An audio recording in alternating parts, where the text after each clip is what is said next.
Good evening, everyone, and welcome to this month's hearing of the Tuscaloosa Historic Preservation Commission. Today's date is December 14th, 2022, and the time is 5 o'clock p.m. I'm Kathy Pagani. I am the chair of the commission. I would like to invite my fellow commission members to introduce themselves to you, beginning on my right, please. Mary Harmon Young. Joseph Cox. William Edwards. Jordan Morris. Francine Wasden. Sally Davis. And joining us from city staff this evening, we have Mr. Chad Hobbs, who is the Associate City Attorney, Ms. Emily Hayes, the Neighborhood Resources Coordinator, Mr. Jonathan Bowen, Planner. We have Ms. Angie Terrell, the Administrative Assistant, and providing audiovisual support for us this evening is Mr. Kevin Jones. I'd like to go over a little bit of the procedure for tonight and state the purpose of the Tuscaloosa Historic Preservation Commission. The general purpose of the commission is that we serve to protect and preserve the buildings, sites, and structures of historic significance and interest in Tuscaloosa's historic neighborhoods. We are governed by Chapter 20, Article 2 of the Code of Tuscaloosa, which includes design guidelines that are posted on the city's website. These decisions are based on these design guidelines and do not consider use or occupancy. We do consider such factors as architectural style, appropriateness of materials, and how the application relates to other structures in the immediate neighborhood in determining the appropriateness of an application. An approval of an application requires 5 affirmative votes. If the certificate is approved, please be aware that there will be a final inspection by city staff of approved applications to ensure compliance with what was approved this evening. This is a public hearing. It is televised live on local cable and is streamed online through Facebook and is being recorded to be posted on the city's website. We ask proper decorum, civility, and respect for others at all times. Prior to this meeting, notice was sent to adjacent property owners, and the public has been notified of the applications to be presented tonight. This hearing is a chance for the applicant to present his or her case, for the public to make their views known about the project, and for commission members to gather relevant facts about the project before making its decision. City staff will introduce the application. The applicant will then have a chance to make any comments. The commissioners will then have an opportunity to ask the applicant questions about the case. I will then open the hearing for public comment. At the close of public comment, the commission will then discuss the matter and vote on the application. Any person wishing to speak on behalf of another person, group, or entity shall provide written authorization to the chairperson from that person, group, or entity being represented. Immediate family members, and that is defined as a spouse, parent, or child, do not have to provide such written authorization when speaking on behalf of another immediate family member. And we ask for the applicants to please leave the signs in your yard. City staff will be around in the next few days to pick them up. Commission members, you've had a chance to review tonight's agenda items. Do any of you have a conflict of interest as defined by Section 6 of the Commission bylaws with any of these items? All right, hearing none, I'd like to ask city staff if proper notification has been provided for each of the agenda items. It has. Thank you very much. And we will now move on to the presentation of our first application this evening. Good afternoon, Commission. Thank you for joining us tonight. First case is HPC 4422. Madison Bentley petitions for a certificate of appropriateness to construct a front yard fence. This is at 3 Pinehurst in the Pinehurst Historic District in Council District 4. So here we have the zoning for the property as well as an aerial overview. This is the primary structure at 3 Pinehurst. Here we have the adjacent northern property, adjacent eastern property, and the adjacent southern property. So the proposal before you is for the construction of an 8-foot front yard fence facing 17th Avenue. Just to provide some context about this application, the petitioner was approved, expedited approval for a greenery fence located along the north and south side of the property, as well as a 6-foot wood privacy fence located off of the facade facing Pinehurst. Now, these two fences that received approval are side yard fences, and here is the work classification index. Just to remind you, The side and rear yard fences can be approved by staff. However, the front yard fence has to be approved by the HPC. So that's why the 8-foot fence facing the 17th Avenue is before you tonight. So here we have the primary structure again. And this is the site plan provided by the petitioner. This is the location of that front yard fence. You can see it faces 17th Avenue.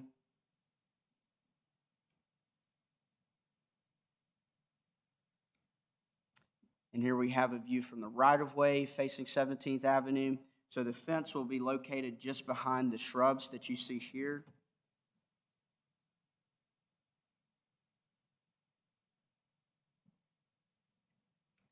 And here we have another view from 17th Avenue. This is an example of the proposed fence. So this fence, the petitioner has stated, would look exactly as what you see on your screen. It will be painted white to match the primary structure of the property. So now we're going to get into some examples of fences surrounding the Pinehurst district. This is the property located to the north of 3 Pinehurst. This is a wrought iron fence, and you can see it's located just to the north of the property. It's about a 4-foot fence. Here we have the property directly to the south of 3 Pinehurst. This is about a 5-foot brick wall fence. And here's context for where that is located. Actually, it's located that property there.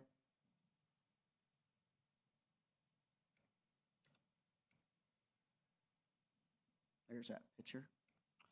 And here we have the property directly across from 17th Avenue. This is a side yard fence. It's a 6-foot privacy fence. And here we have an image showing where that's location to the property. And then on the same property, on the 4th Street side, we have a 6-foot wood privacy fence. And again, here's that in relation to the property. And now located just up the street, this is another fence that's located in the Pinehurst area. This appears to be a 6-foot wood fence with 8-foot brick columns. So the materials are for the wood privacy fence. Here again is an example of the proposed fence. This is for the 8-foot wooden fence that you see on your screen. And here are applicable design guidelines. We did receive 4 public comment in opposition to this case, and the petitioner is here to speak in person. Okay, so a few little questions. Sure. The height of the proposed fence is 8 feet. Yes. That wrought iron fence that we saw in the presentation was how tall? Roughly 4 feet. 4 feet, all right. And then can we go back to the design guidelines for a second there? Sure. Just want to make sure that people have a chance to review these as we move forward with this application. Sure.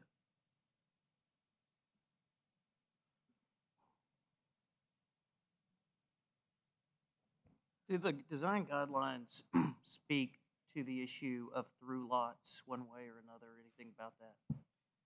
To my knowledge, it doesn't specify about through lots. Now, our zoning ordinance does clarify how through lots are considered in relation to a front yard and a side yard. So, for example, and I can pull this image back up. So, the portion of the lot facing Pinehurst and facing 17th Avenue are considered front yards. Now, the reason why... I'm sorry, you said that's from what? That's from the zoning ordinance. Okay. Yes, sir. And so the reason why the fence located coming off what would appear to be the front facade facing Pinehurst is technically that's in a side yard. It's set back from the front facade of the house, so we were able to approve that. The portion off 17th Avenue, however, it does fall in line with that front yard requirement, so that's why it's before you. Did that answer your question, Mr. Cox? Yeah. Yeah. Thank you, Would Mr. Bowen. Would you go back to those instructions one more time? Sure.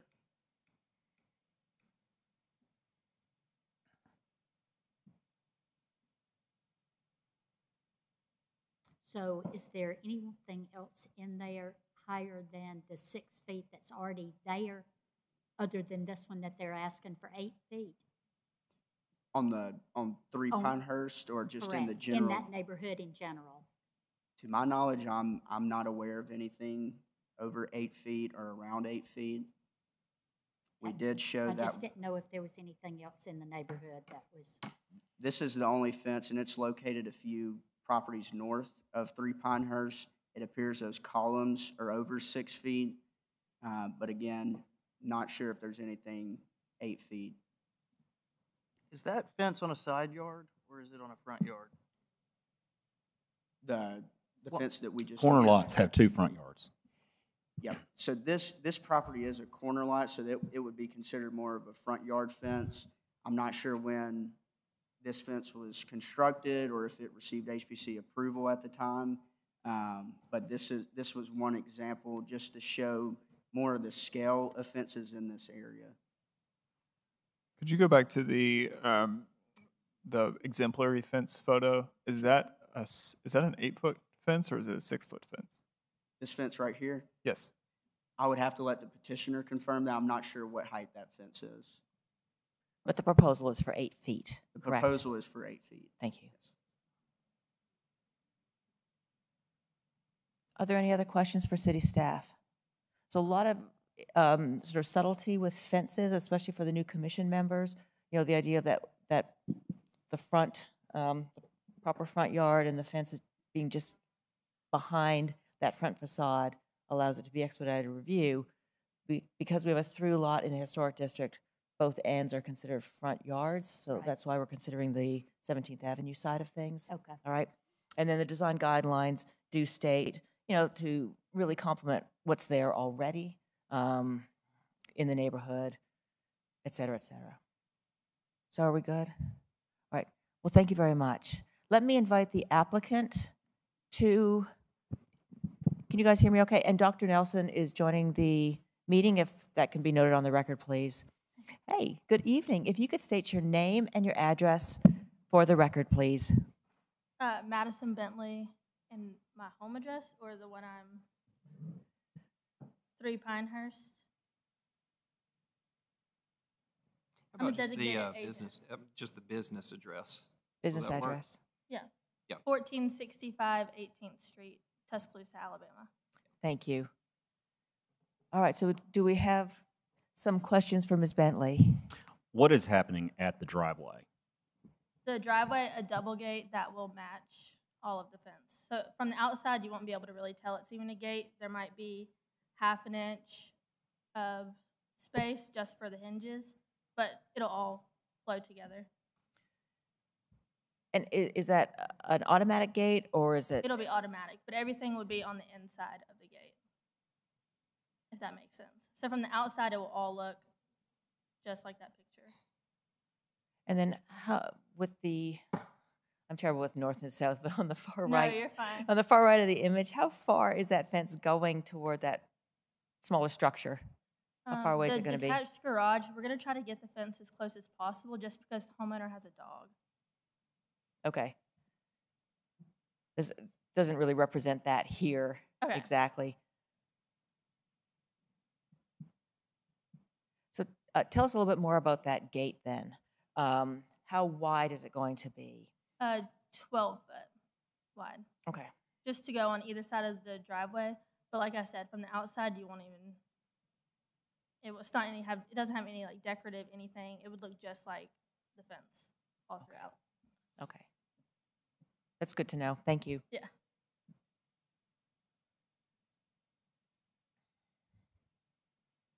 Are there any other questions? And it's about like 15 feet back too. I don't know if that matters, but it's not like right on the road. You know what I mean? It won't be like in your face. Right. Yeah. And then any plantings? She does plan to maybe do some, like the greenery that's going down it. She may do some vines or something later on, but I'm not really sure about the landscape. Okay.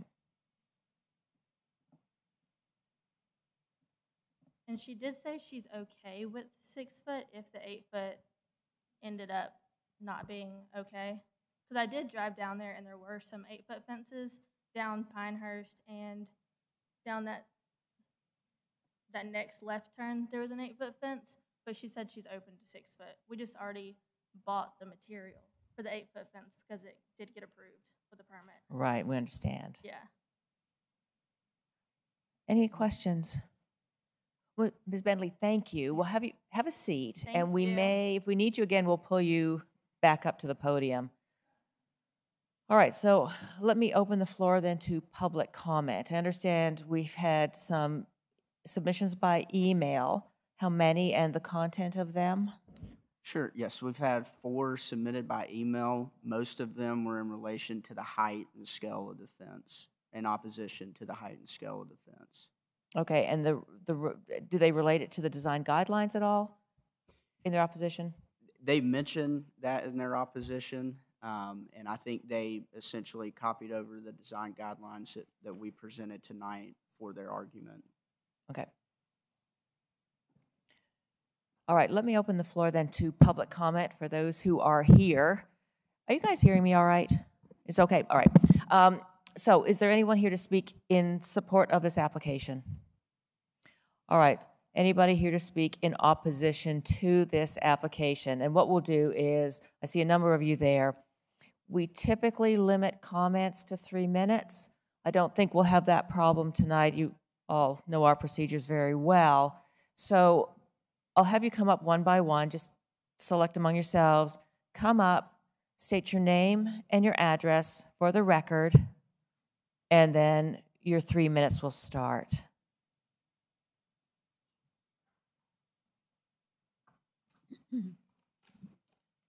Good evening. I'm Sonny Deason, 402 17th Avenue. I got some notes, so I won't go off on a tangent, and I won't exceed my time. First, I'd like to clarify a couple of things on the fences that were shown. The brick fence to the south was built when the house was built. It was grandfathered. The wood fence to the north is actually a side and backyard fence for that house. It's not a front yard fence. We purchased our house in Pinehurst in October of '92, and the front of our house faces 17th Avenue. It's directly across the street from number 3 Pinehurst, and I really have a hard time imagining opening my front door and seeing a wood fence across there.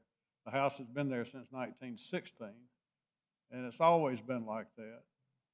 My house has been there since 1902, so that's just not what we would like to see.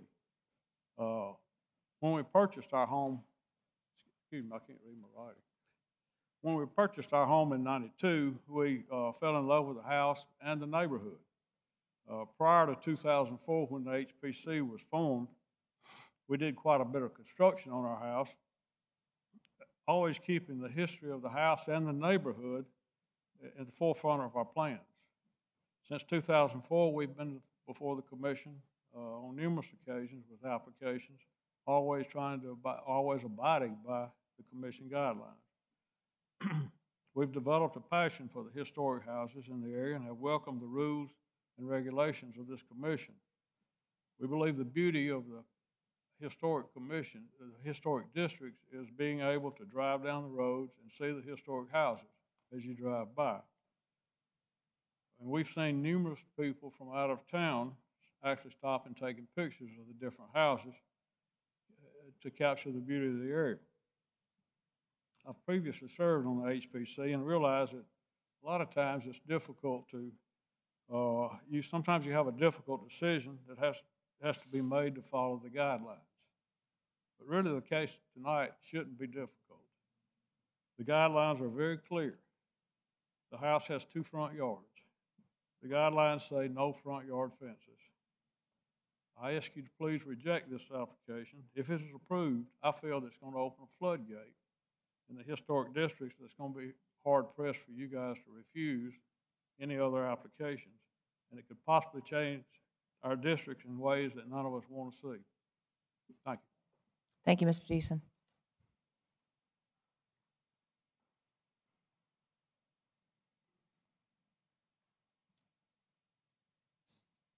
Hello, I'm Tricia Stone, 20 Pinehurst Drive. Thank you for the city and the commission for letting me speak. My purpose of sending what I sent earlier in the week and being here tonight is to clarify some questions that so many of us have regarding this project, the process, and the role and jurisdiction of the city and the HPC Commission. To begin with, there is a process outlined regarding applying for certificate of appropriateness, which states no structure may be erected and no material change in the exterior appearance of such historic site shall be made or be permitted to be made by the owner or occupant unless or until the application for the certificate of appropriateness has been submitted to and approved by the commission. It's my understanding that this is the first time the commission has reviewed this application, and we're here because the city's sign says the permit was issued in error and does not have a certificate of appropriateness by HPC. We don't understand why it did not go through the correct process and the authority. Furthermore, we believe this project in its entirety would not pass the design review process because it does not meet guidelines based on the location, height, and material of the fence. And I'm talking about the entire fences. It's not characteristic of the neighborhood, it's not compatible with adjacent properties, and it does not maintain the overall continuity of the district as viewed from public right-of-ways. That would be Pinehurst and 17th Avenue. Isn't this the type of project of why this certificate process and this committee was created? It should have been originally brought to HPC2, and I'm quoting from the city's website, provide guidance in the planning design that is sympathetic to the special original character of this district. Please refer to the letter I sent and Pinehurst National Historic Registry application about what that character is. We would like to recommend that the entire project and application be revoked by the city because the entire project was not permitted correctly, because the process was violated, and the jurisdiction of the HPC and the design guidelines the city has outlined for HPC to follow were not followed. Thank you. Is that possible? To put the entire fence, revoke the entire application? We'll let city staff mull over that. I don't know what the answer is to that. Thank you, Ms. Stone. Is there someone else who would like to speak concerning this application? And just state your name and your address, please. Angie Morton, 1 Pinehurst Drive in Tuscaloosa. In following up with what Tricia has already said, and to basically reiterate that the fence in its entirety does not seem to meet the appropriate guidelines. There are quite a few of us that are in opposition to it. We believe that a fence is a structure in and of itself, and the entire fence should be approved or not approved by the HPC, and that the city should not have authority to overrule the decisions that HPC makes for historic properties. Either a home is in a historic district or it's not. Either a fence is historically appropriate or it's not. We should not be piecemealing. A fence on the sides is fine, a fence on the front is not. A fence on the partial front, as long as it's, not up to the street, is okay. But if it goes back, this fence in the front yard that faces Pinehurst will begin at the front corner of the house and go all the way across. This is the largest piece of property in all of Pinehurst neighborhood. There will be a tremendous amount of white wooden fence.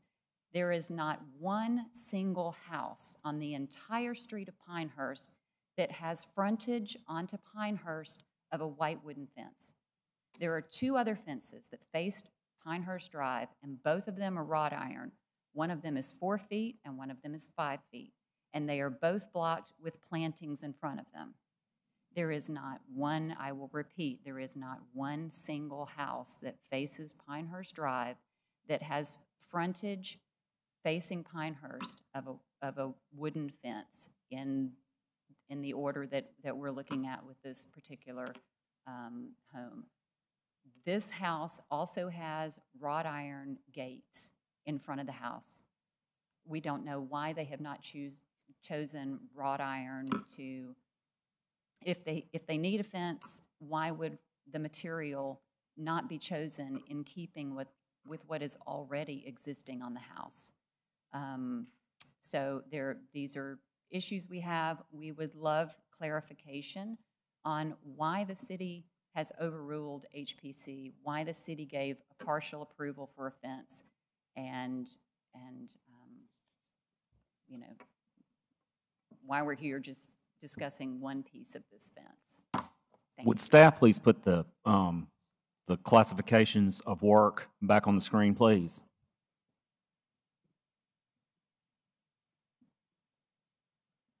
So it's not so much, the city didn't overrule HPC. There was just a little confusion with through lots. And then and I think Mr. Morris was going in this direction, when that fence in the front is behind the front facade of the house, technically that can be expedited review by staff. You know, Pinehurst is a special neighborhood, so it has a big impact, but technically that is under expedited review, right? And, Well, and That's what this says. Madam Chair, if I may, just so, excuse me, just so that all the commissioners and everyone that's here from the public also knows and understands what this is. This chart comes out of an appendix that is part of the design guidelines, and this was adopted and approved by the commission at some point, probably several years ago, and has been in place for quite some time. Now, that said, there was a bit of confusion on the idea of the through lot having a second, what we'll call a front yard. And so that is why that was stopped when that was realized. It's Right. not sort of a typical property outside of a historic district. So that's how that happened, and that's why we're here now. So right. I don't know if that answers your Quick- question and fully. quick question, what is the setback from the front facade of the house? Because currently the posts on the right side of the house are dead even with the front corner of the house. There is no setback. If it is, it's a matter of a couple inches. I have photographs of that, so I'm not sure. Mr. Bowen? Fences aren't permitted in the front yard, what we would consider the front setback. Now, the house itself is much further than our zoning required setback is. It's 50 feet maybe from the road. And so technically they could put it further up into, as long as it does not extend into our required front yard. But that line of where that house is, that's just where it seemed the most appropriate to put it there to ensure that it really was not going to extend into that setback. But it's not even close to that setback line. Okay. So it sounds like we have an issue with the city not understanding perhaps the importance of historic guidelines.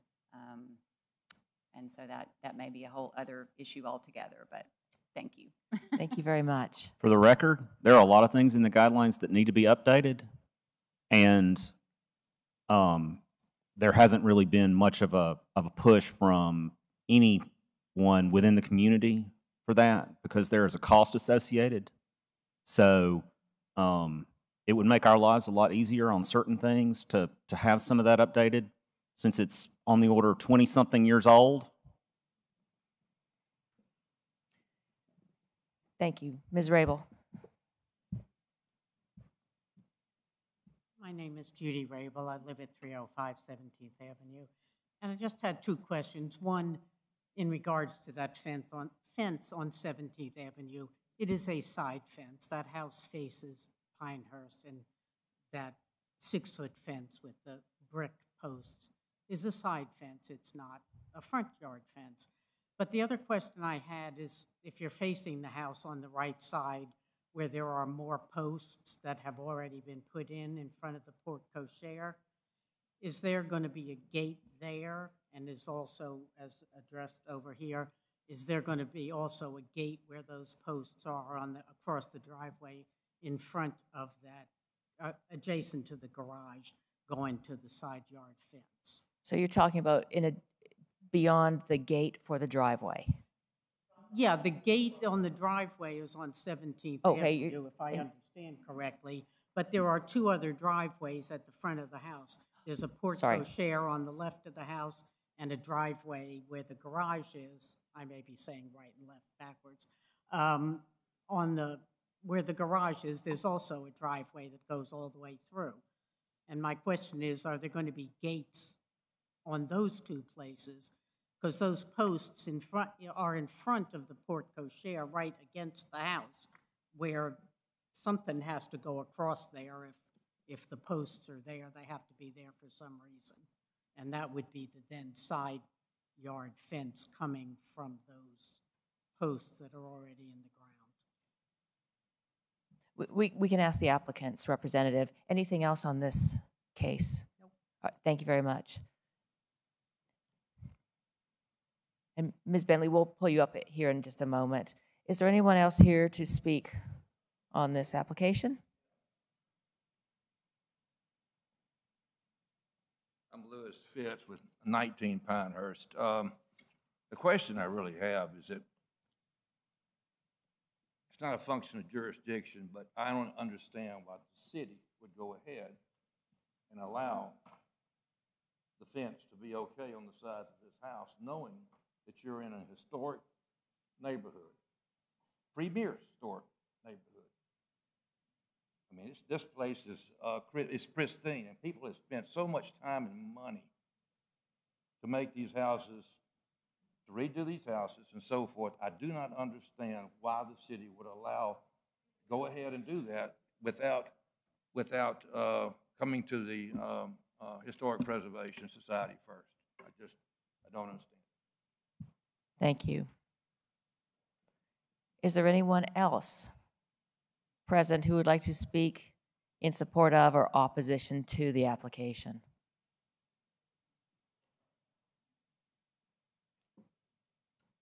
Paul Morden, 1 Pinehurst. I would like further clarification on the gate in the front. So right now there is, if you look at the front of this property, it has a curved driveway that comes around to the right-hand side when facing the front of the house, and then it curves and goes behind the house all the way to the back. So you can pass all the way through the portico, which was designed for carriages. This is a 1915 house, I believe, somewhere in that neighborhood. It was designed for a pass-through for carriages and a carriage house in the back corner here. The posts are right now sitting all the way at the front. They will block what is the structure of this portico by putting up a fence across the front of this house. So what you're going to have is I believe, unless we hear differently, a white fence that goes in front of the portico on that side driveway that passes through underneath the portico. My question to the committee is regarding the appropriateness of blocking off that portico. I also believe, just for the record, that we have a fire code issue here. I know that's not part of the commission, but you're blocking off both access to this. And I believe, as far as I know, there is not a fire hydrant in the front on Pinehurst. And so the only fire hydrant is going to be back on 17th Avenue, meaning that you cannot get to this should there be a fire in this structure. And it would be a horrendous shame for one of these houses in Pinehurst to burn down because a fence was placed in front of it. If we lost this gym, there is no replacing it. There are no ways to replace these houses. And putting this house at risk of fire, which happens, putting this house, this beautiful house, at risk, I think it's just a crying shame. Thank you, Mr. Martin. Is there anyone else here to speak to this application? All right, let me close the floor to public comment. And Ms. Bentley, would you mind coming up? There was a question about gate access, that kind of thing. Can you just clarify? Yeah, so the front right. And if we can go to the front, can we see the front facade, please?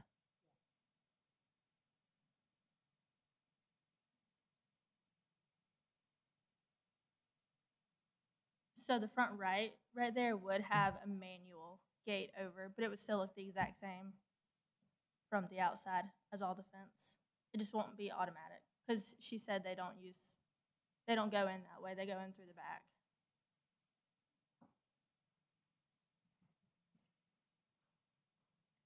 Do the commission members have any questions for Ms. Bentley? All right, thank you very much. All right. So I'll now open this up to discussion by the commission members. I'd like to say just first thing, I've been on this commission for 3 or 4 years. I think by and large the staff that comes through the planning department are hardworking people trying to do their job. I think that the guidelines set up a triage of work because side fences or fences behind the front facade of the building are rarely objectionable. I doubt this was done maliciously if it was fumbled.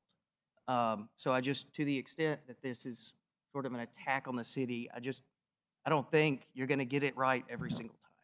Now, that being said, if it has been fumbled to some extent or whatever, I think we still have to go back. I mean, whether materials have been purchased, I'm very sensitive to that, but I don't think it's in our purview. So I think we have to go back to whether, if this had been brought to us from the beginning as it is it approved or denied? And so, you know, I just want to make that point. Thank you. Thank you. Pinehurst is a really special neighborhood, and you know, it's this jewel in the city, and so it requires some sort of special consideration. And I appreciate all of the neighbors coming in to speak on this and to show your interest in it. So we have here several things to kind of tease out with the application, because we do have the request to build a fence. And part of what we're going to look at is if a fence is approved or not. If a fence is approved, we have an 8-foot fence that is in the application. Is 8 feet appropriate? We need to, in Pinehurst, if we can go back to, I'm thinking, let's go back to the 17th Avenue view, if we can, please. You know, when we get an impact of something like a fence, we really see it with those adjacent structures. Where I'm looking and where I'm thinking with this is how this proposal will look with the immediate adjacent fences. On the one side, south, it's the brick fence. There we go. And on the north side, we have a wrought iron fence. Those, to me, as I'm looking at this application, are the most pertinent because they are truly adjacent properties where we have the house across the street. And we saw that one wooden fence in the first slide that Mr. Bowen showed us. There we go. This is a fence that is next to a parking lot, which changes the nature, in my mind, of this fence and why it is designed the way it is. It's a side yard with a parking lot. And the other side of this house, you know, is, in my mind, down the block, as you can see, from the house under review this evening. And so it really, to me, visually, isn't so much an adjacent fence as those other two that we saw are. And that's where my thinking is going right now. But then we also look at adjacent properties and we see no fence. So there's part of the issue that we have to tease out here. I'd really like to hear what you guys are thinking about this. You know, I think piggybacking on that, you know, we talk a lot about looking at what was probably the heart and soul and the intention of the home. And then two, specifically in the design guidelines where it talks about complementing, you know, the structure, the material that we already see present on the property is those, you know, iron gates on the front of the house. So I struggle with, you know, putting wood when you already have iron there. Can we go back to that front? We don't know, you know, necessarily how long that's been there, but, you know, my whole life I remember seeing it, and that's, you know, 30 plus years. So I think that if I was the owner and wanted to put a fence, I would really want to complement that, you know, because there could have been at some point, you know, I can't imagine them just having gates and not, you know, any other fencing, but maybe they did. So I think, you know, if we were gonna do a fence, because you say we see, you know, the wrought next door and then the brick, but this one already has the wrought iron. We're technically brick too below. I don't know if that's brick or block, but. Well, and piggybacking onto what you're saying, I'm wondering, Mr. Bowen, I hate to ask you, could we do a Google Street View of the front of this? Are you guys able to do that? Yeah. Okay, because I'd like to be able to get us a little bit farther back to see that view that you're talking about. Let's see that white wrought iron. So we've got the issue of the front of the house, and then what's happening on this, what we're going to call the second front yard, with the proposed fence in wood.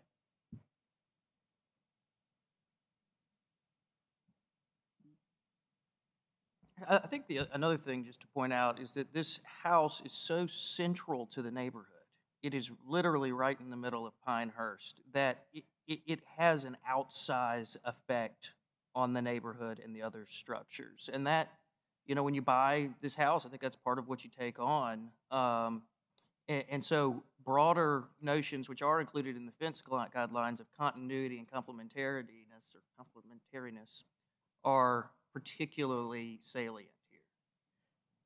Yes, and then going back to something I think Mr. Morton had said about the fence that's already under construction and how it's going to block the view of that porte cochere,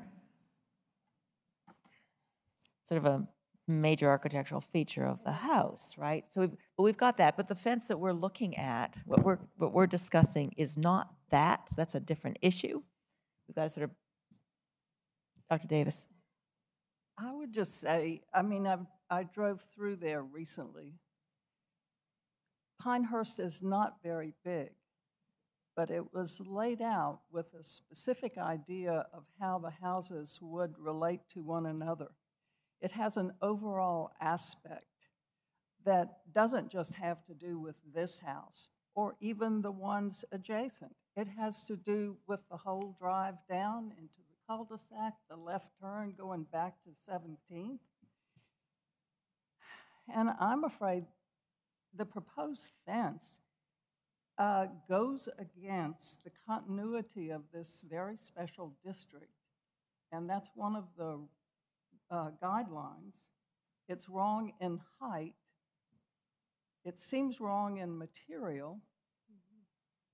And the visual aspect violates all the other fences in the area. That was nicely stated. Thank you.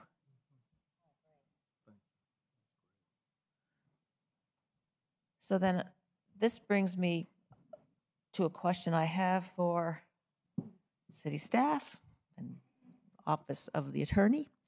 And it's something I hadn't thought of until tonight, listening to public comment, especially with the fence that was approved through expedited review, all right?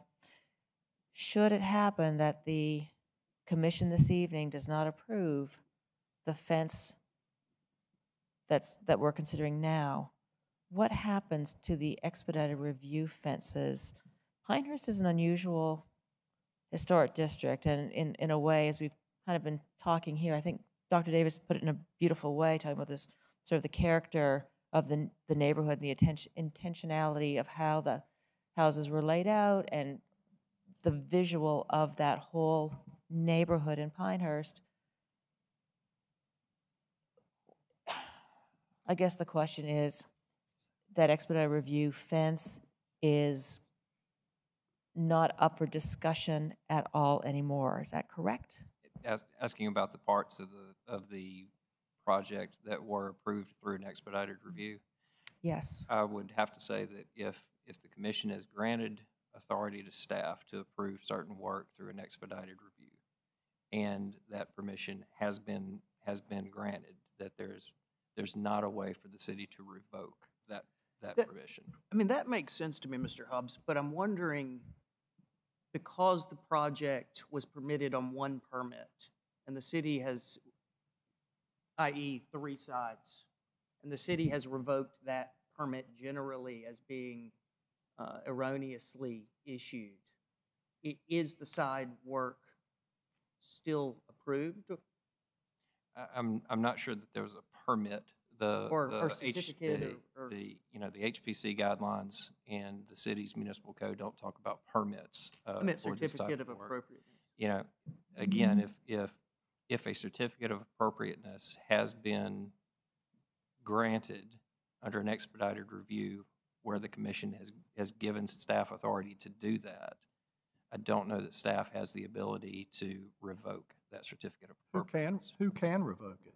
I'm not sure that anybody could, Dr. Nelson. I mean, if the authority's has been given, I don't know that there is a mechanism in either the city code or in state law to allow the city to then say, we've changed our minds and we're taking that away.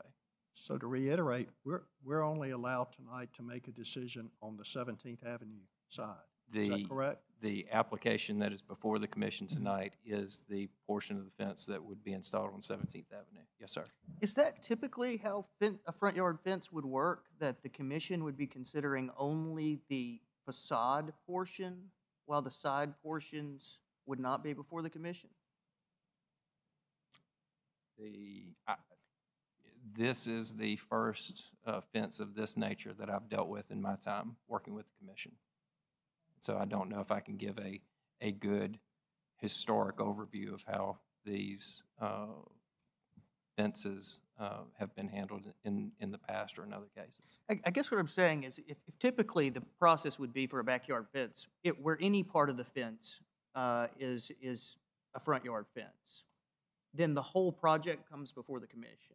If that is the case, then it seems to me that I don't know that permission was necessarily granted for the side fences. We hear cases all the time where we approve portions with expedited review of other portions. Not necessarily portions of a fence, but we hear this all the time where there are portions of a case. I mean, for instance, I remember a case on Sherwood Drive where the fence faced the street, it was on the side of the house, and it was expedited review, but we had to approve the prefab shed that went behind the fence that you couldn't see from the street. So it's just because of the way the guidelines are written. That's right. And so this is one of the issues, and I just want to sort of let those who are in attendance understand this. I don't know if you're hearing this or catching any of this conversation, you know, because some of the opposition is about what is in the front. That was done by expedited review. It was not done in error or not following the guidelines. It is part of the way the guidelines are set up. There are some situations, I know where you guys are going to go on this, you know, that are unusual or special, but there wasn't an error done with city staff, so it can't be revoked, all right? There may be another solution to that.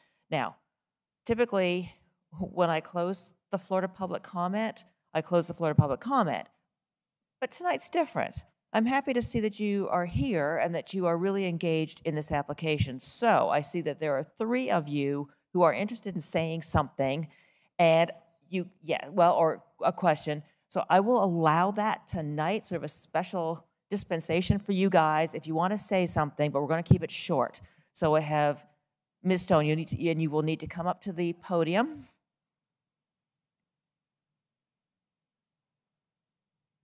As I understand it, no gates were on the application. There was no mention of gates on the application by the contractor or the owner.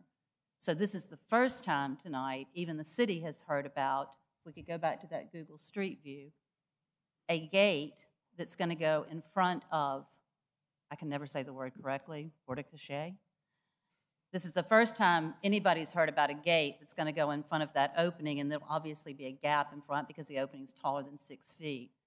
Also, since nothing has been talked about a gate, we talked about the fire hydrant, but also on the back side, if they put the fence where they're asking and there's a gate there and it's controlled from the inside, what is that going to do for traffic on 17th Street if someone drives up and wants to come in and they have to be waited, you know, have to be buzzed in or whatever the process is going to be?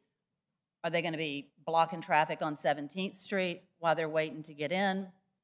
In other words, nothing about a gate, from what Jonathan had told me in emails, has ever been discussed on the application. So boom, now you have new information right in front of you that never has even been considered by the city. Right, and as you're having your seat, I will say that there are times with applications where we review them in a pre-meeting. There might be something that's missing, and we'll say, what about this? And we do ask the applicant to provide some additional information or a better drawing or something. So this issue with the gate happens in the application process, and I know that the commission members and the public have not heard about this gate until tonight, and I understand that is problematic. Right. All right, Mr. Deason. On the stop work order that's posted on that property, it says that the permit was issued in error. Therefore, the permit does not exist at this point. For that 17th Avenue section? No, for what was done, and the posts are done on the side of the house. There are no posts put on 17th Avenue. It said the permit is issued in error, so it doesn't exist. So therefore, why do you have to abide by it? Well, I'm going to let city staff explain this, because I think there probably there may be a construction permit versus a certificate of appropriateness kind of thing. There may be two things going on here. So let me have city staff jump in. Permit, the stop work order permit, that issue. Can you guys address that for us, please? Well, again, it just goes back to the issue that with the minor work classifications that the commission has adopted, they've authorized certain certificates to be issued by staff. If staff has authority to issue a certificate for for that work, then once that's issued, if it's within their authority, they do not have authority to revoke that certificate. Right. So now, there is no part permit. of the permit that was issued that they do not have authority to give is the part that was issued in error, and that was beyond the authority to be issued in the first place. But the sign says this permit was issued in error, so that means they were wrong. And again, I would just tell, all of what I can say to the commission is that the part, or whatever the staff did not have authority to issue is the part that. Thank you. Appreciate that. And that's all right. We've got that. That's good. And maybe later, Mr. Morton, did you have another comment you wanted to make? And then I'm going to cut off public comment. We're going to get back to talking about 17th Avenue. So I was just looking for a clarification on the emergency approval of this. So I'm looking at the guidelines for granting an expedited review process. Mm-hmm. It says routine maintenance, minor work, or matters affecting the safety or welfare. Those are the three categories associated with. What page are you on? So I'm on the website for the expedited review from the city of Tuscaloosa. Okay, I have my design guidelines in front of me.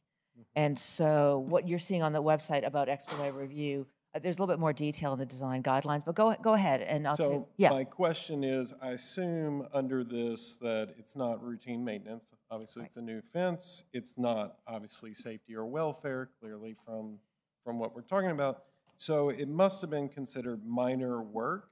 And I'm assuming that minor work included what was shown in the table there. Yes. If that is how the city has defined minor work. So what I'm looking for is just clarification that this table is what is considered minor work. And when I look at it, it says side yards and rear yards, but front yards is considered major work. Correct. And so when I look at it, this does not look like it qualifies for an expedited approval. Well, Mr. Bowen, can we review what you stated earlier about what does and does not define work in the front yard again, please?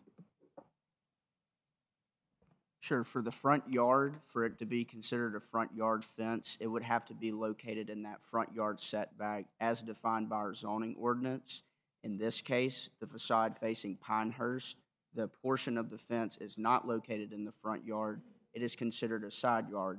That gave staff the authority to approve the side yard fence in question.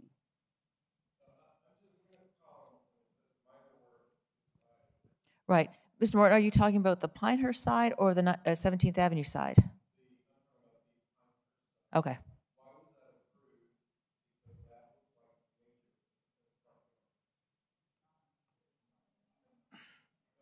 Yeah, it has to do with if the fence were, yes, closer to, there you go. That's it.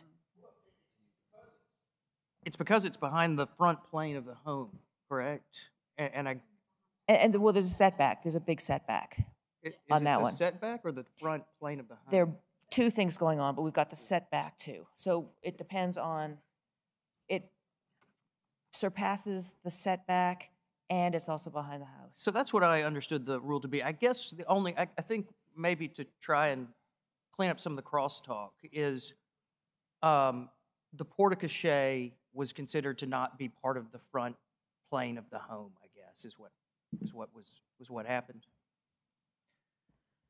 Well, what we're considering here, so that front fence, what we've been calling this front fence is really sort of getting toward the side, under the design guidelines, and what the commission broadly, not us as individuals, what the commission allows city staff to do is approve that because of the various aspects of that, in general.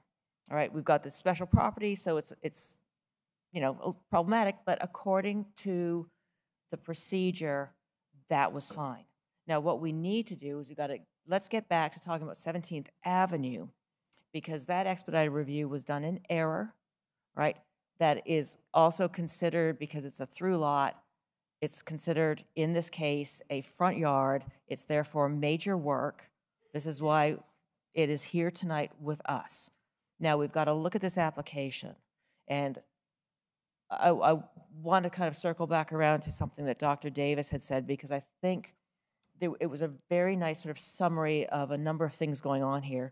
But we have an application for an 8-foot wooden fence, right? We look at the design guidelines, and just addressing something that Ms. Stone had said about the driveway and cars coming in and this automatic gate. That's a use occupancy issue that we don't deal with. We go by the design guidelines, but I understand how that can be a concern, and I thank you for bringing that up. But we go back to the design guidelines, and we look at Pinehurst as an entity, because it's a very conscientiously designed neighborhood that's been well documented, and the lot sizes, the placement of the homes were very intentional. So we have that to think about. Then if we want to look at the design guidelines, we bring it back to these things. First bullet point, overall continuity of the district, all right? And think about what the district is. It's this nice, tight little neighborhood. We go back to do not exceed average height of fences, comparable type and location, all right?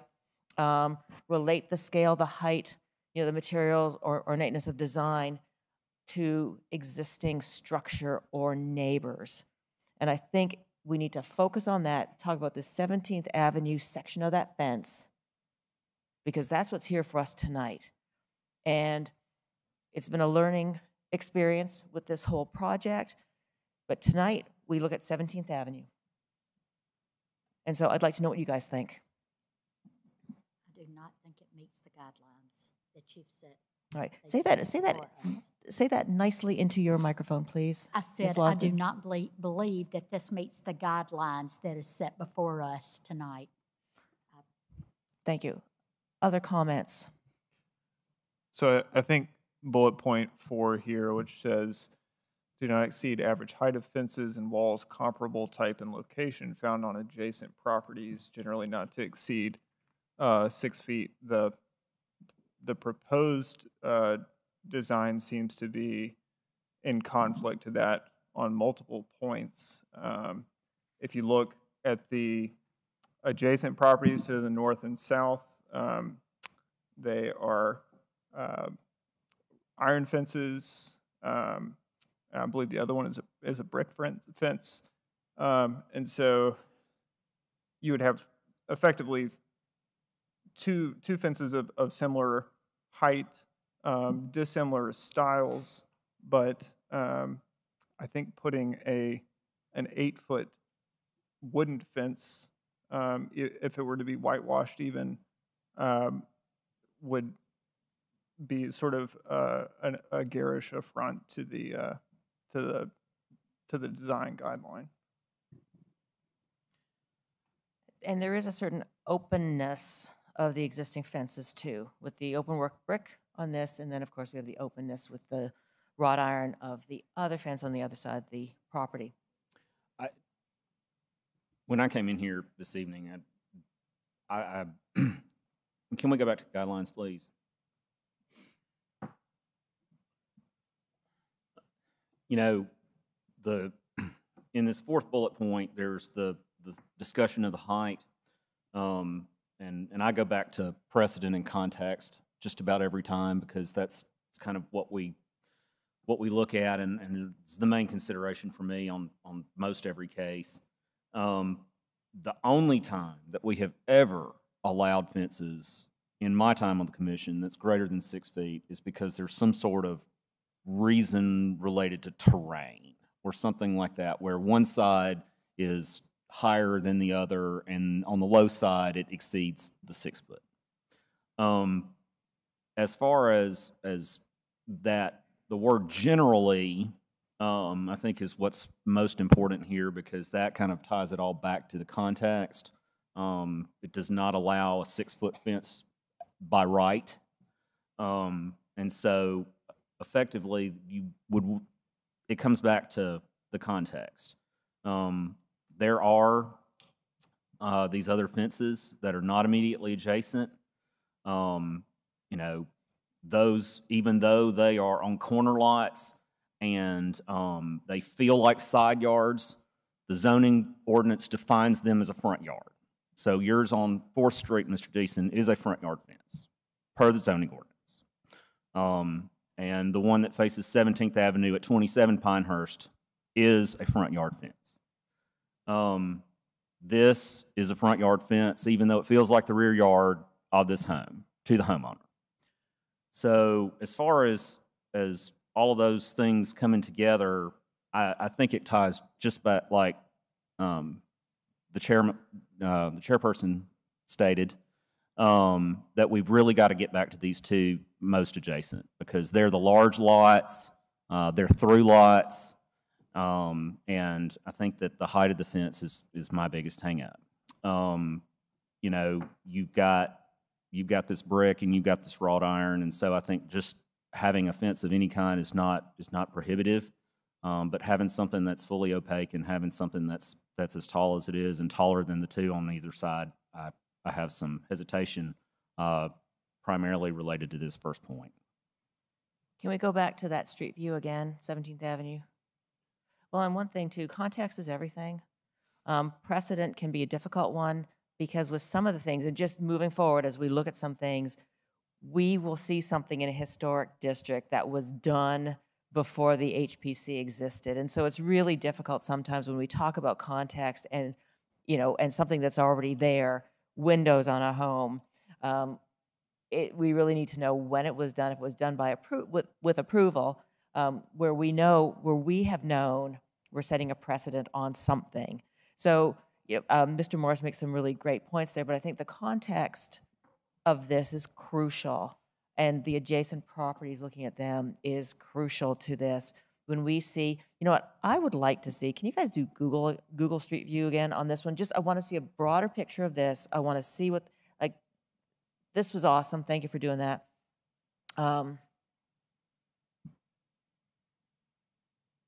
But for me,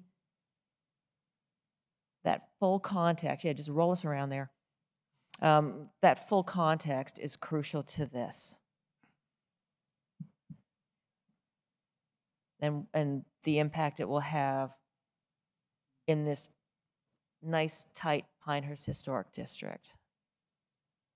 Height, opaqueness. These are really big considerations.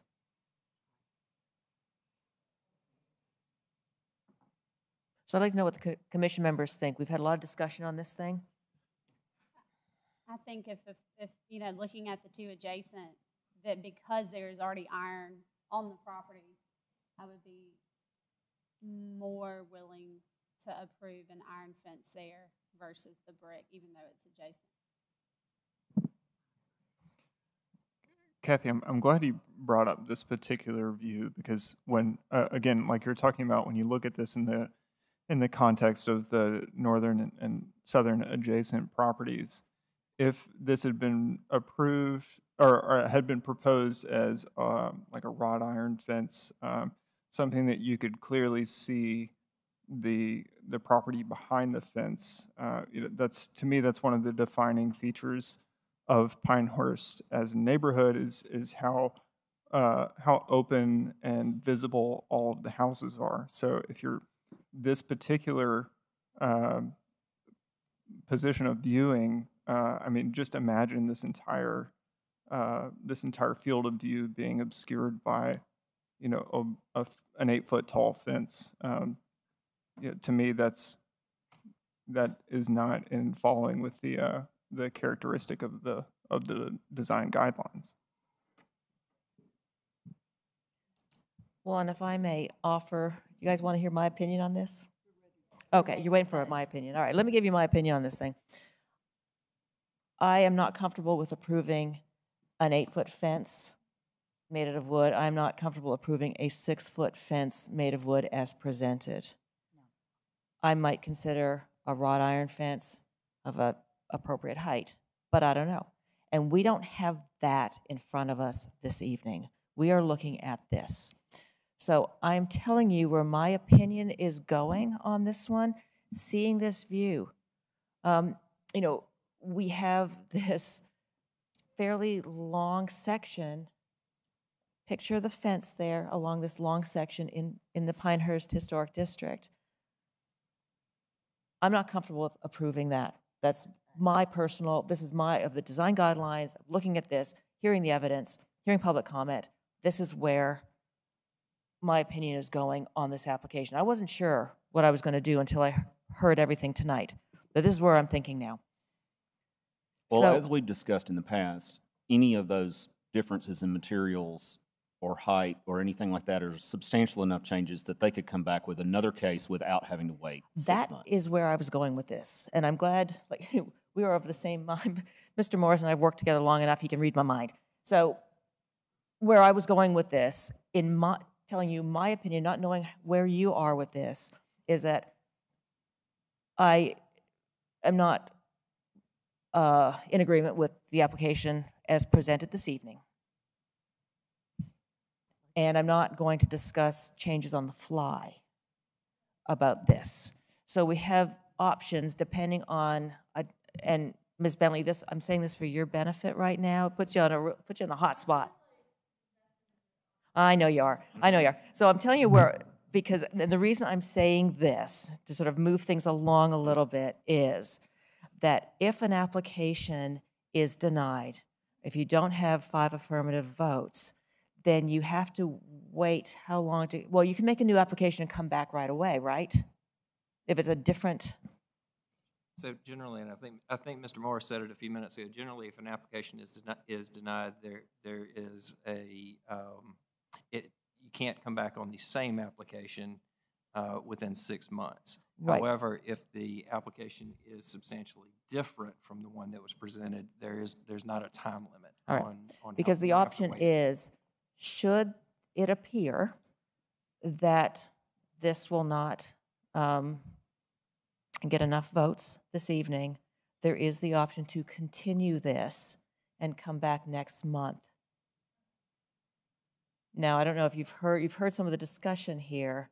There's no guarantee on what gets approved and what doesn't. I can't tell you if you come back next month, whatever you come up with, but it's for the applicant to determine this. But I wanted to put that out there so that we can hear what you think about this application. We can move forward with a motion, and we can have a vote, or we can. I feel like that's somewhat semantics at this point. So we got to do something. All right. For clarity, I would make a motion to approve, so a no vote is denied. Okay? So motion to approve as presented. Second. Wait, what did you say? A no, okay, I'm going to make a motion to approve as opposed to a motion to deny, okay? So I'm going to make a motion to approve, so a no vote would be in opposition.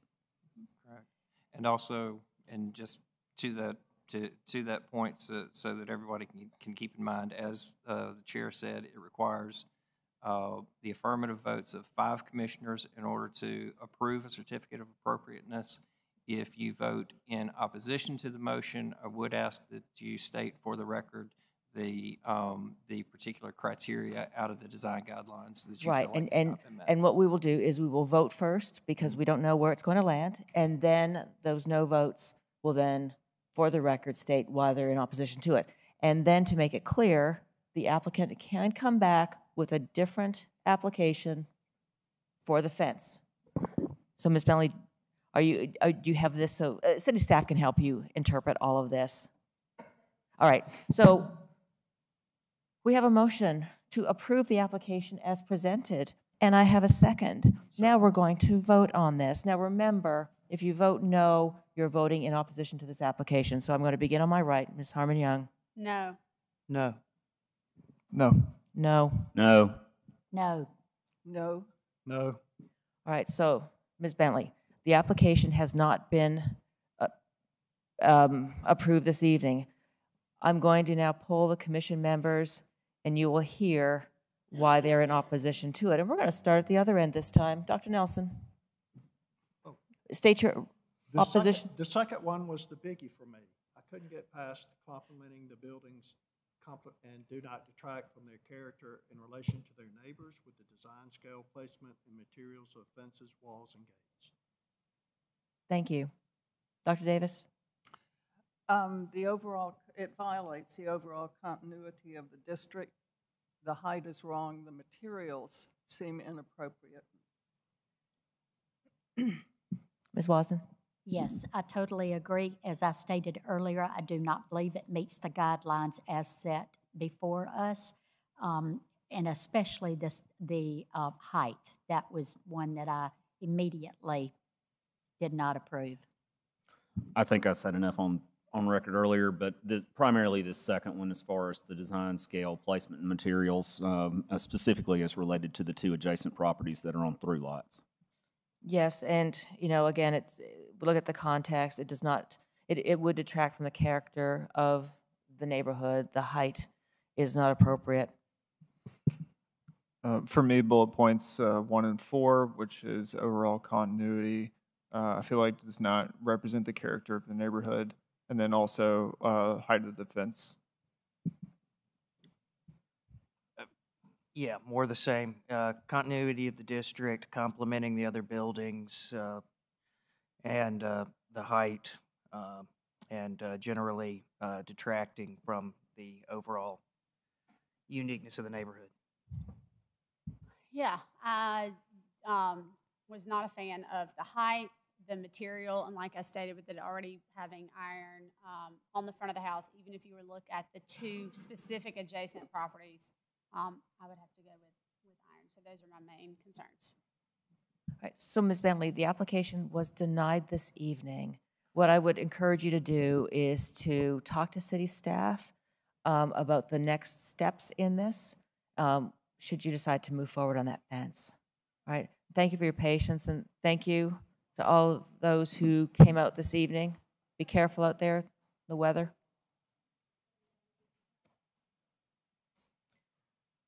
All right, so let's move on to our second application this evening.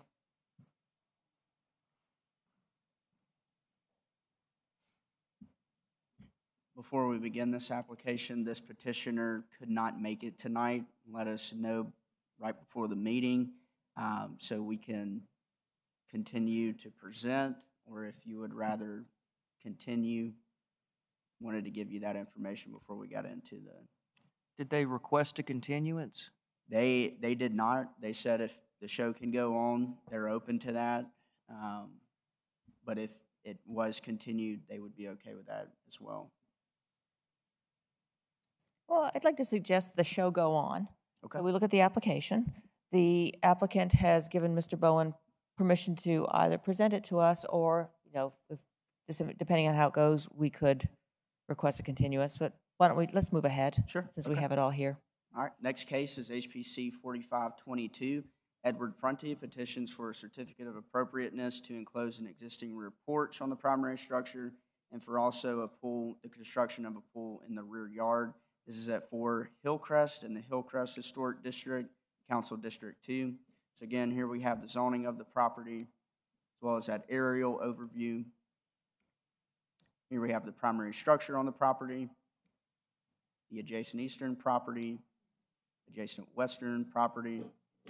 And so the proposal is for the enclosure of an existing porch facing the rear of the property. This enclosure will match the materials of the primary structure, including the siding, brickwork, and the aluminum-clad windows. The proposal is also for a 12 by 24-foot in-ground pool. The pool will be surrounded by a 6-foot powder-coated aluminum fence, and also the decking around the pool is concrete pavers. So again, here's that primary structure. Here we have a view the elevation facing the rear of the property. You can see the existing porch area located here. And the proposal is to enclose that porch area.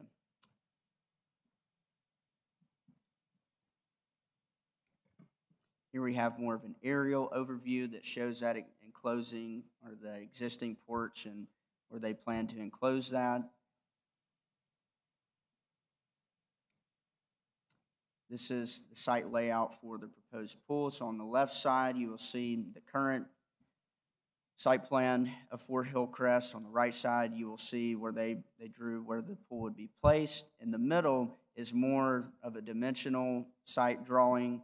It shows you how far away it is from the property lines. This pool does meet our zoning ordinance, and they are planning to put that 6-foot tall fence surrounding the pool. Here we have spec sheets for the pool. The materials are for the hardy board siding, aluminum clad windows, powder coated aluminum fence, and the concrete pavers. Here we have those material spec sheets for the windows and for the doors as well, or for the door as well. This is for the hardy plank lap siding, the fence surrounding the pool, and here we have the applicable design guidelines for the windows, pools, and the fences and walls. The petitioner is not in here in person. We did not receive any comment for this application.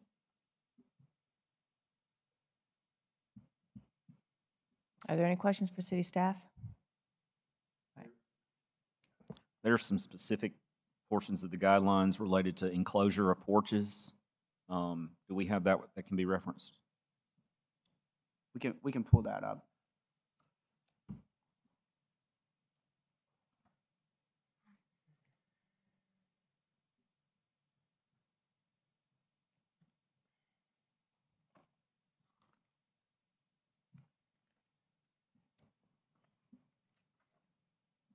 Don't they kind of say that you can do it as long as it's not on the front?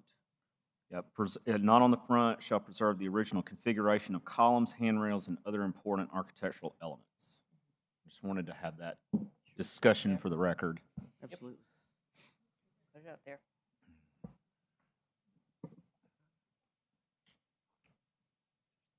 Can we go back to the existing and proposed elevations?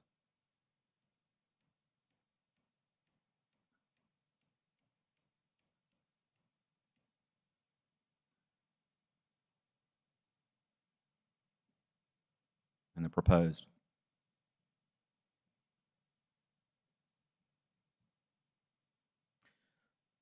The materials are all in harmony.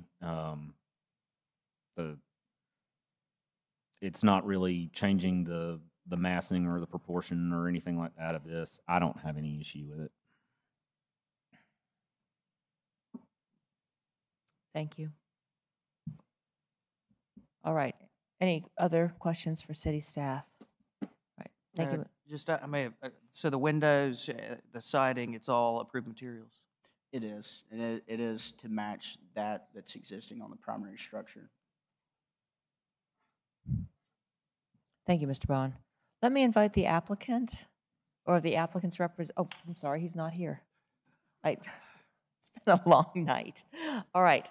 So, commission members, we will not have the opportunity to ask the applicants questions, but I will open the floor to public comment. Have we received any public comment?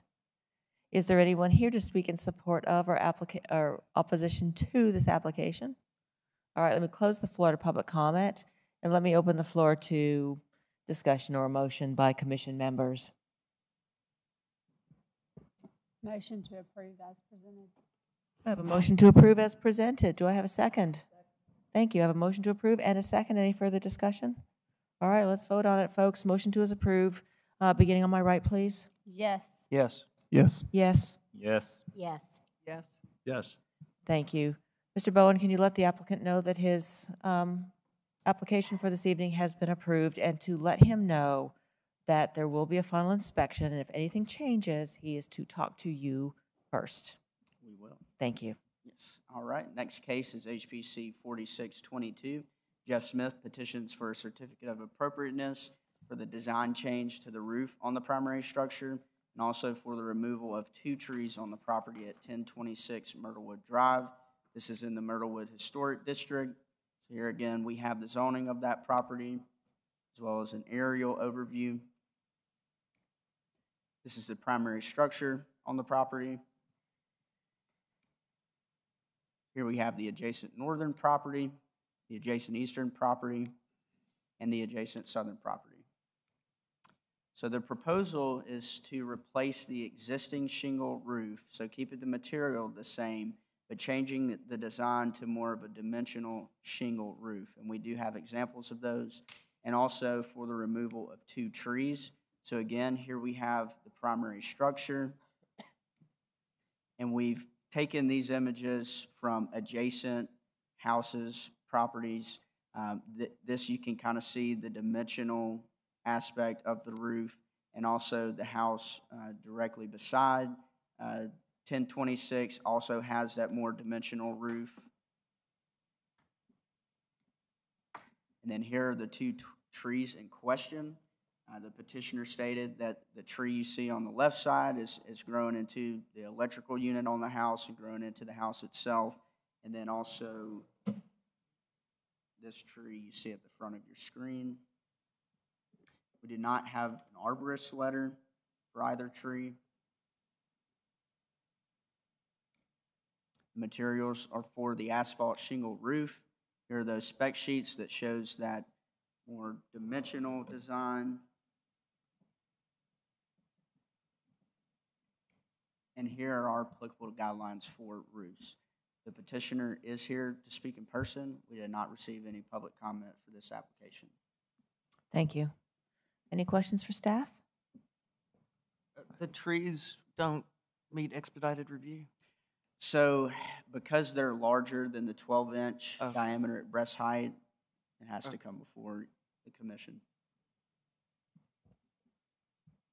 Thank you, Mr. Bowen.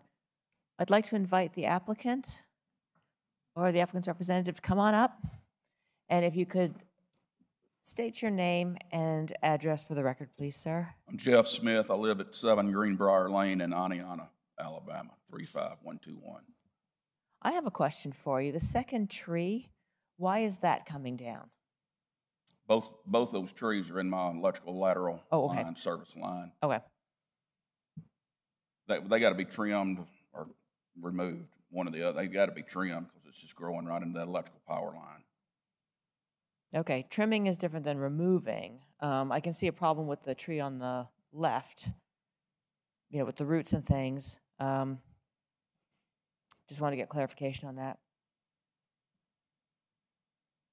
The power's overhead, so it would be where it's getting into the service line above. Right, but wouldn't you just, I don't know trees, right? I'm just sort of throwing it out there as like, wouldn't you just trim the tree if it's going into the Got it. Thank you. That's what I needed to know. And then the shingle, we're just going from an older style shingle to a dimensional shingle? Yeah, just from a flat shingle to a dimensional. I think so too. Actually, with that style of house, it looks almost like slate would have looked on. Mhm. a little It, bit. it's a more appropriate material. Much The more. three Yep. tab is just a, Yeah. it was never what would have been even remotely close to original, so there's, Any further questions for Mr. Smith? All right, thank you, sir.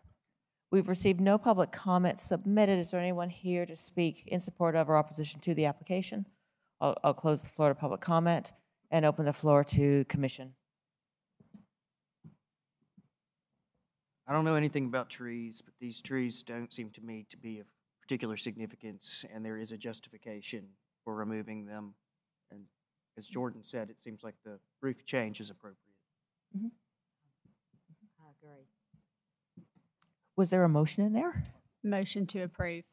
There we go. Second. Good. I have a motion to approve and I have a second. Any discussion or questions? All right. So the motion is to approve the application as presented this evening. Dr. Nelson? Yes. Yes. Yes. yes. Yes. Yes. Yes. Yes. Mr. Smith, your application has been approved. Should anything change, see city staff before you move forward. There will be a final inspection, and good luck with your project. Thank you.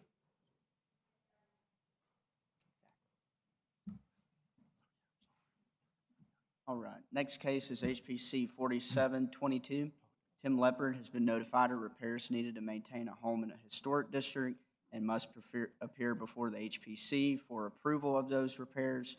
This is for 1603 Deering Place in the Deering Place Historic District. So here again, we have the zoning of that property as well as an aerial overview of the property.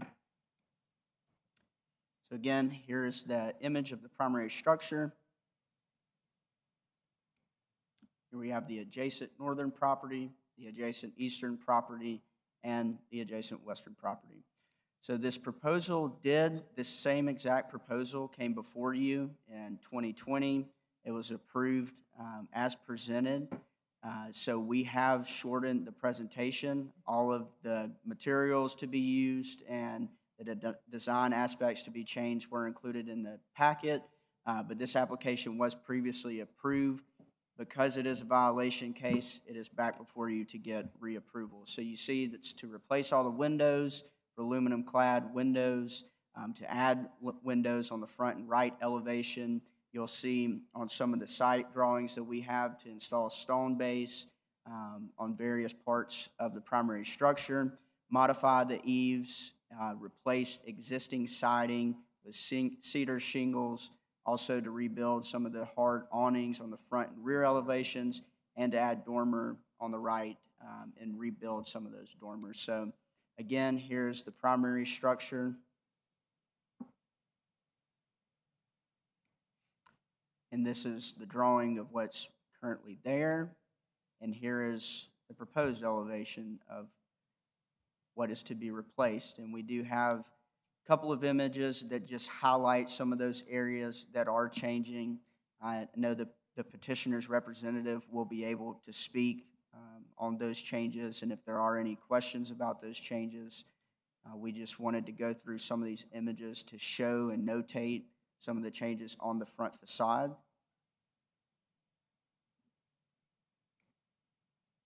This is the rear facade. And here is the proposed facade. So these are changes relative to what was presented before, or just in general? Just in general, right. Yeah.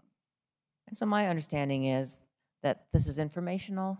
We already approved this. This is correct. It's just really to let's get the work done. Right, correct. Situation. Because it was a violation, they did have to come back before you to get approval to start on this work.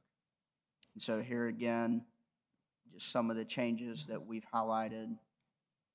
So the materials, you'll see stucco, the Sean cedar shingles, the aluminum clad windows, aluminum clad doors, gutter replacement, downspouts, also the standing seam copper for the awning roof.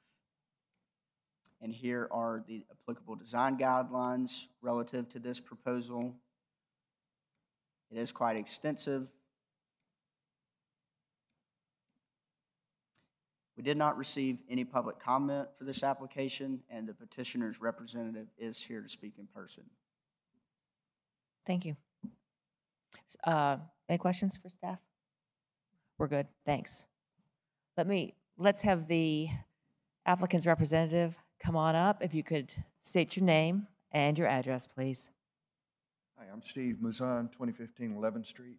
Well, it's nice to have you here again. I remember the presentation in 2020. It was very extensive. Talked about a lot of the changes that you were doing. All of that was approved. We just need to get the work started. Right.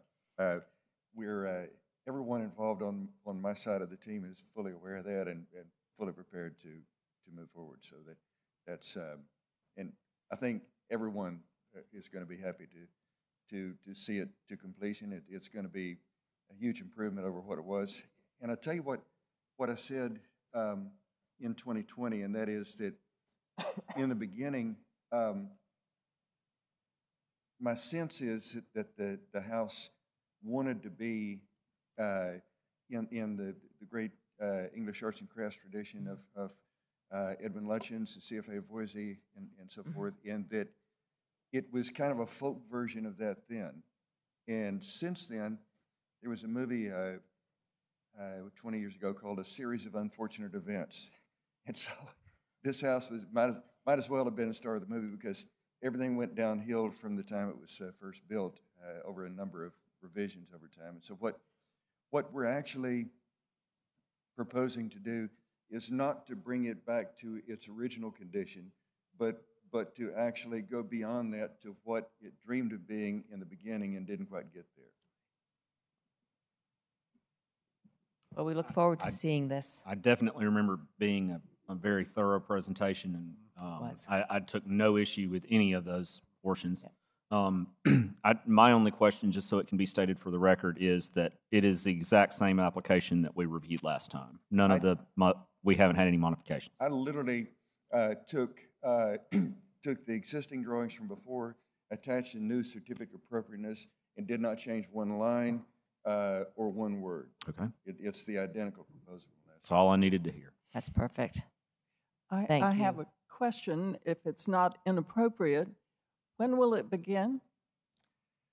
I think Tim's intention is very quickly. Now, on what day and what week that is, I don't know, but he is very motivated to want to move forward. So I think it'll be imminent. I'll put it that way.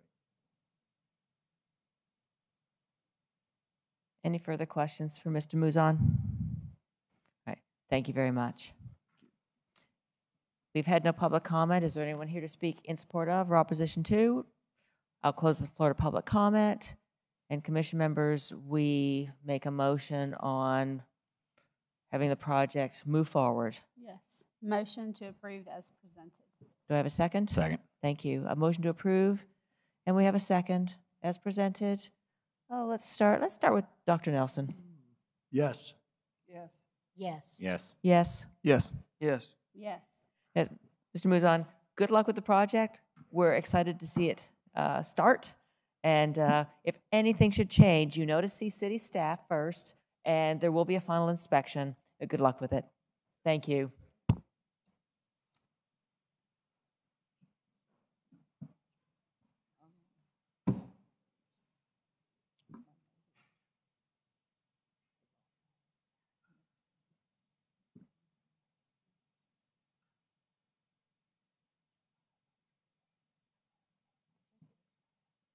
All right, for the last case of the night, it's HPC 4822. David Beck petitions for a certificate of appropriateness for a material change to windows on the primary structure located at 1405 13th Street. It's in the 13th Street Historic District in Council District 4.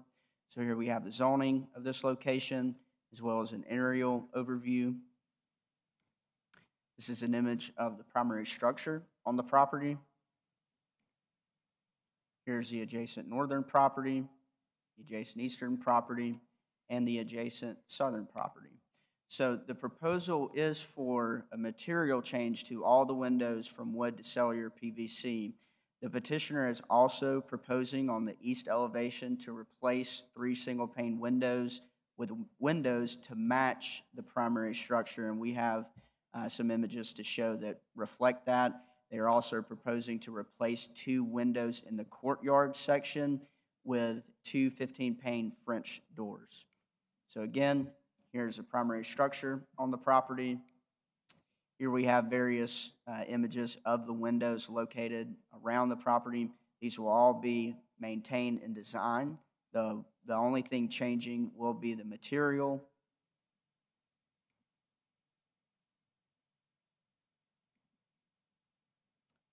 In this section, this is an add-on to the primary structure, and the applicant provided the site plan to give an example of what it might look like.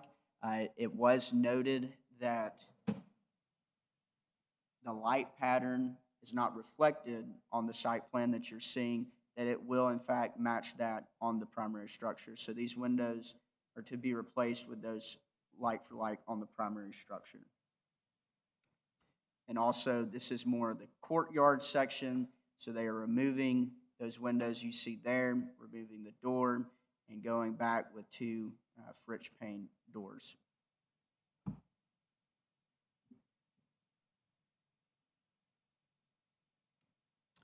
Materials are for cellular PVC windows and a fiberglass door. So again, here are the spec sheets for those windows.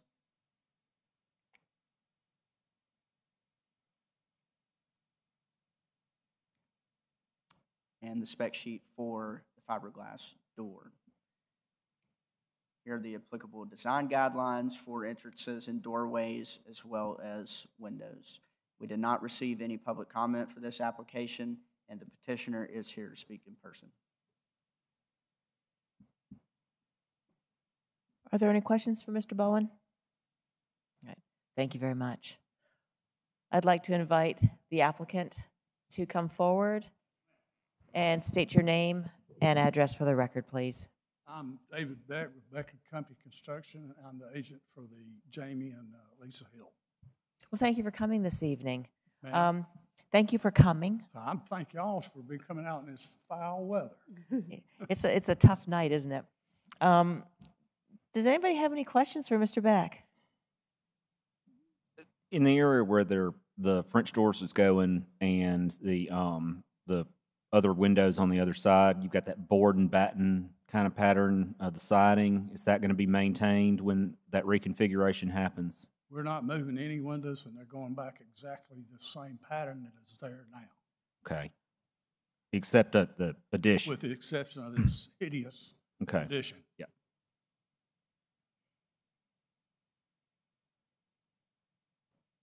Any other questions? No. All right. Well, Mr. Beck, thank you. We have no further questions right now. Thank you, Commissioner. We've had no public comment submitted. I don't believe there's anyone here to speak from the public on this. So I'll close the floor to public comment and open the floor to the commission. What do y'all think? Discussion, motions? I say motion to approve as presented, noting that the windows on the addition will match the current window pattern, the glass light patterns, yep. Yep, of the existing windows on the main part of the home. A second. Good, we have a motion to approve and we have a second. And noting with that motion to approve that the light patterns for those windows will match the rest of the patterns on the house. So we will vote. Beginning on my right, please. Yes. Yes. Yes. Yes. Yes. Yes. Yes. Yes. Mr. Beck, you can tell the applicant that the application has been approved this evening. Should anything change, talk to city staff first. There will be a final inspection, and good luck with the project.